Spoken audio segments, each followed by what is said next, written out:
Hello everyone and welcome back to my YouTube channel with another useful and informative video. So guys, in this video I'm going to show you how to fix iPhone's app stuck on loading. So guys, if you are trying to download apps but they are stuck on loading, here I will show you how can you fix it. So guys, for that you have to simply watch this video till the end. So guys, first of all, drag down your control center and make sure that your internet connection is working properly. After this, go back and then give a force restart to your device for one time as well. So guys, for that, press and release the volume up button and then down and keep holding the power button until your device restarts. So guys, do this and check if the problem is fixed or not, and if the problem is still there, then open settings on your device and then go to general and then go to iPhone storage and make sure that your iPhone storage is not full, and from here delete some useless apps from your device as well.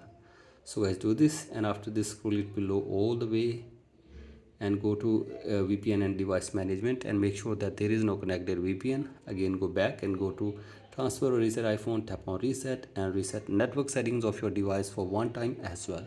So guys, do this, and after this hopefully your problem will be fixed. So guys, that's it for today's video. Hope this video helps you. Please like and subscribe to my YouTube channel as well. Thank you.